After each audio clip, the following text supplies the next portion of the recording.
Hello mes stars, j'espère que vous allez tous et toutes très bien aujourd'hui. Au moment où vous êtes en train d'écouter ce podcast ou de me regarder en visuel, je suis certainement en train de me balader à Londres, donc je vous fais déjà des bijoux de Londres et j'espère que tout se passe bien de ce côté-là. Petite info avant de débuter le podcast, si je regarde, pour ceux qui regardent la vidéo, si je regarde de ce côté-ci, c'est tout simplement parce que je me suis chauffée, j'ai écrit un énorme script, ce qui n'était pas du tout prévu. J'ai écrit un script et je trouvais ça sympa quand même de vous le partager en vidéo. J'ai essayé de faire ça et je suis désolée si c'est un peu embêtant si je regarde.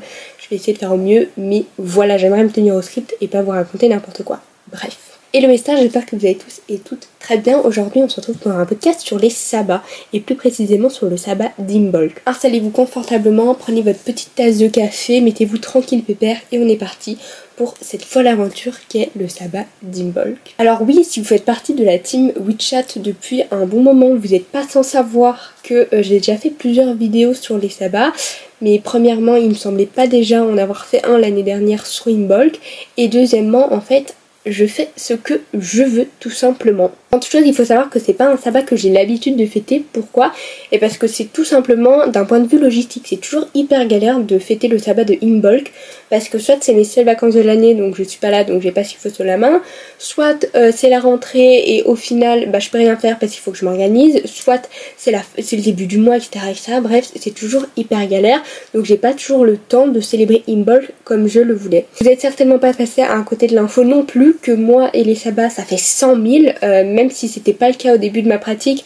Parce que je me forçais pas mal à pratiquer au niveau des sabbats, parce que je voyais sur les réseaux sociaux que tout le monde pratiquait et qu'il fallait à peu près le faire.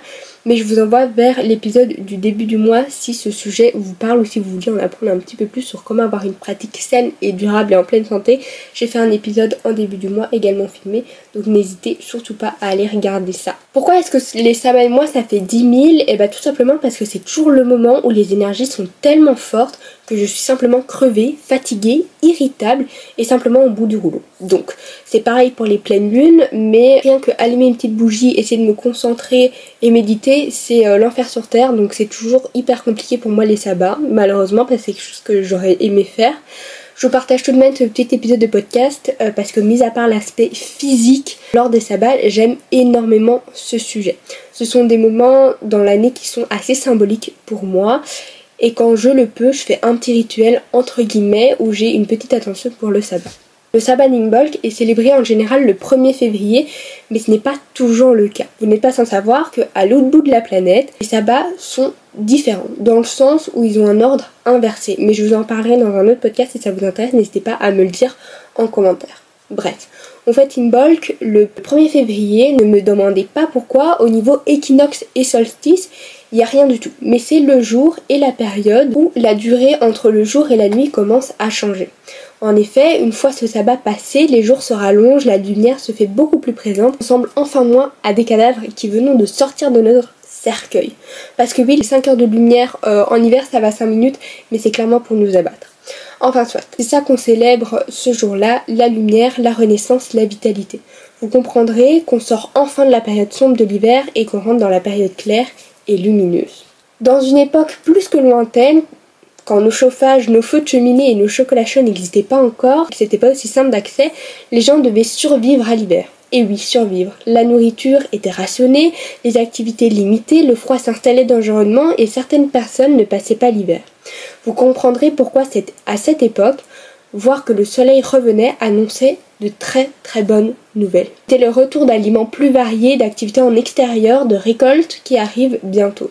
Bref, de nos jours, on se rend moins compte de l'importance, de la symbolique de ce sabbat qu'ils ont pu avoir pour nos prédécesseurs. Pourtant, on le célèbre toujours de la même manière et on célèbre toujours la même chose, le retour des beaux jours et du printemps. Même si vous n'êtes pas païen, vous avez sans doute déjà eu une petite attention en ce jour d'Imbolc. Et oui, je vous laisse réfléchir. C'est un jour où on mange un dessert sucré, un plat en forme de rond. Est-ce que ça vous dit quelque chose ? Assez plat. Et oui, les crêpes. La Chandeleur tire ses origines de ce sabbat ancestral. Manger des crêpes a une symbolique toute particulière quand on s'y penche 5 minutes. Une pâtisserie, si je peux dire une pâtisserie, je sais pas si c'est une pâtisserie, ne tombez pas dessus tous les pâtissiers s'il vous plaît, est composée d'ingrédients tels que le lait. Le lait qui est un élément ancestral et central de ce sabbat. En effet, c'est à ce moment-là qu'on songeait à traiter les animaux afin de récolter du lait, chose qui était impossible en hiver. De plus, de par leur forme, les crêpes symbolisent le soleil, l'élément feu. Ce sont également deux éléments très importants pour ce sabbat. Je pense que vous vous en doutez, le feu annonce la chaleur, la pousse des graines, le retour du soleil qui donne chaud au corps et au cœur. C'est également un moment propice pour célébrer certaines divinités, dont la plupart sont reliées à ce sabbat, dont Brigitte. Si vous vous intéressez à ce sabbat et que vous avez déjà effectué quelques recherches, vous n'êtes certainement pas passé à côté de cette divinité provenant du panthéon celtique. Brigitte ou Brigitte, je ne sais pas comment vous le prononcez, triple déesse, déesse du feu, de la poésie, de la transformation et j'en passe. C'est elle qui est de naissance, fille d'Agda dans la mythologie celtique d'Irlande et également appelée Dana, Anna ou encore Anu. Vous retrouverez pas mal de sources sur internet qui vous parlent de cette déesse, mais si vous souhaitez que j'en fasse un épisode dédié de podcast, n'hésitez surtout pas à me le dire dans la boîte de commentaires sous ce podcast ou directement dans les commentaires de la vidéo ou dans mes DM Instagram. Mon lien de mon Insta est en description aussi. Vous vous en doutez, on retrouve ce genre de célébration dans bien d'autres cultures du monde, mais qui tombent évidemment à la même période. C'est bien quelque chose qui m'a toujours fascinée, de voir que certaines fêtes étaient célébrées partout dans le monde par des peuples et des cultures différentes, mais toujours au même moment, même s'ils n'ont jamais eu de contact entre eux. On fait un parallèle entre Imbolc et le Nouvel An chinois par exemple. Nouvel An chinois qui se nomme aussi Fête du printemps. C'est fou, non ? On retrouve certains rituels identiques, comme le fait de nettoyer sa maison. À Imbolc, on prend le temps de purifier, de nettoyer, de laisser entrer l'air frais pour bouger les énergies. On dégage ce qui est resté enfermé durant les mois hivernaux pour laisser place au renouveau et à l'espoir des mois plus chauds qui arrivent. D'ailleurs, en 2025, on rentre dans l'année du serpent de bois dans le Nouvel An chinois. Est-ce que vous le saviez ? Moi perso, pas du tout. On retrouve bien évidemment d'autres fêtes aux similitudes d'Imbolc. Les Februalia romaines, ou fêtes que l'on célèbre en février en l'honneur du dieu Fébrus, où on pratiquait des purifications et autres rituels en lien avec cette divinité.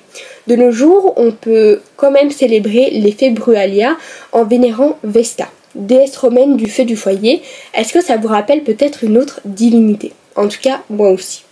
C'est donc le bon moment pour avoir une petite pensée pour ces dieux et déesses reliés au feu, que ce soit Vesta, Hestia, Agni dans les traditions hindoues ou encore d'autres divinités dont on parlera un petit peu plus tard dans ce podcast. Il y a aussi de grandes ressemblances dans les fêtes d'Asie, d'Inde et j'en passe. Vous avez également d'autres sources en description qui vous mentionnent d'autres cultures, etc. Vous l'aurez compris, beaucoup de traditions et cultures célèbrent l'arrivée du printemps au travers quelques rituels communs. On a déjà parlé de la purification qui est un point central de ce sabbat, que ce soit une purification par le feu, l'air en aérant ou l'eau en nettoyant. Imbolc vous invite à faire table rase des énergies stagnantes et à les dégager une bonne fois pour toutes afin de bien continuer le reste de l'année et être sur de bonnes bases pour l'arrivée de la période claire et lumineuse. Et je dis ça pour un nettoyage de la maison, mais aussi pour toutes les choses qui traînent dans vos placards et qui vous encombrent inutilement.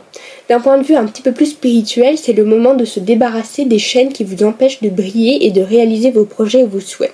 On dégage les croyances limitantes, les doutes, les peines, on reprend confiance en soi, on remet sa couronne sur sa tête et on va au combat, ma belle. Ce sabbat, comme tous les autres, est aussi un bon moment pour se rassembler autour d'une table, que ce soit en famille, entre amis, avec vos chats. C'est le moment de partager, d'échanger, de converser. C'est un sabbat qui active, qui anime, qui fait bouger, qui vous donnera l'envie d'aller danser, de chanter, d'aller se balader, bref, de sortir de vos chemins habituels. Les ingrédients qui ont des correspondants de ce sabbat sont le lait, comme on en a déjà parlé, les gâteaux d'avoine, les œufs et tout ce qui vous fait un petit peu ressentir les énergies de ce sabbat-là. Si vous aimez cuisiner, c'est la bonne période pour faire des crêpes, vous vous en doutez, des gâteaux, du pain, des biscuits en tout genre, qui soient ronds, en forme de soleil, jaune, rouge, comme vous le sentez, tant que ça vous reconnecte aux énergies du sabbat et que ça vous fait plaisir.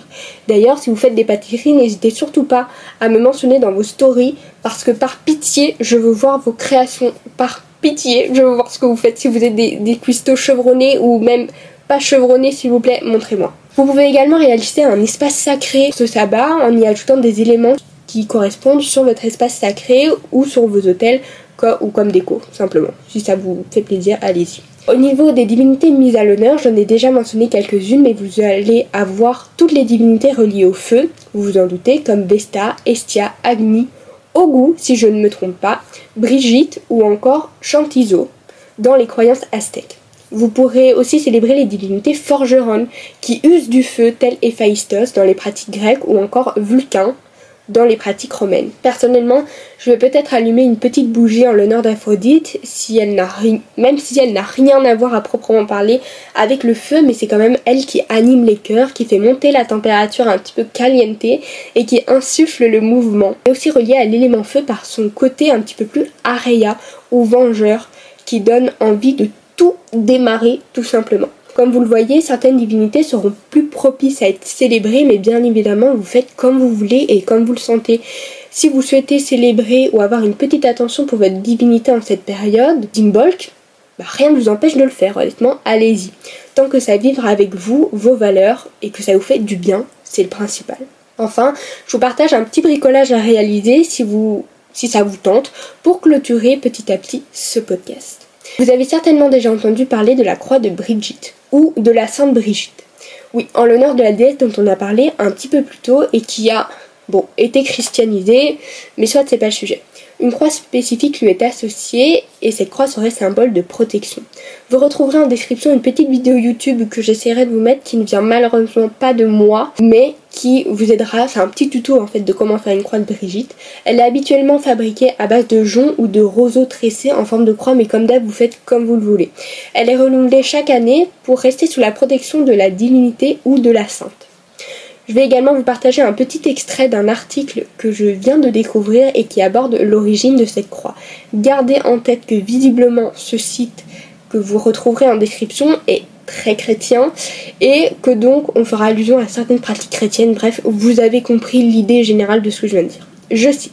La légende de la croix de Sainte Brigitte est une des histoires les plus charmantes et emblématiques de la tradition irlandaise, riche en symbolisme et en foi. Purée.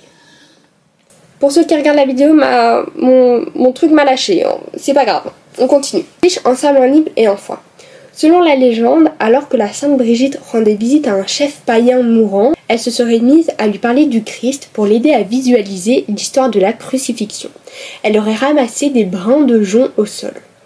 Tout en les tressant, elle aurait formé une croix unique. Touché par son geste et ses paroles, le chef se serait alors converti au christianisme juste avant de mourir, faisant de cette croix un haut symbole du christianisme en Irlande.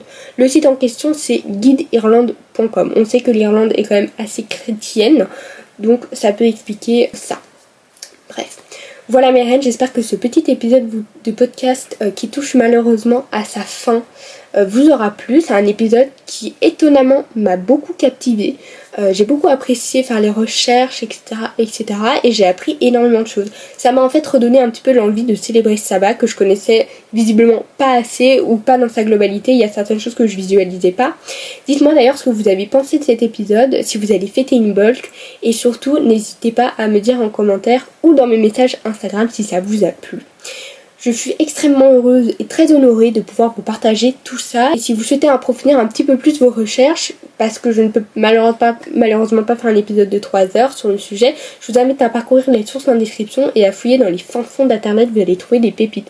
Pour ceux qui regardent le visuel, j'espère que ça aura été bien. Je suis encore désolée pour ce lâchage de flash, de lumière, voilà, je ne ressemble plus à rien, mais bon, ça, c'est pas grave, passons, c'est les petits aléas de la vie.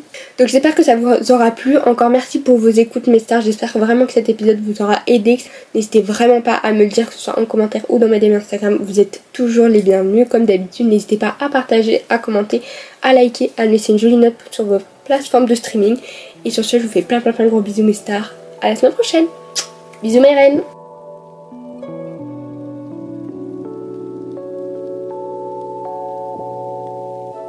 Thank you.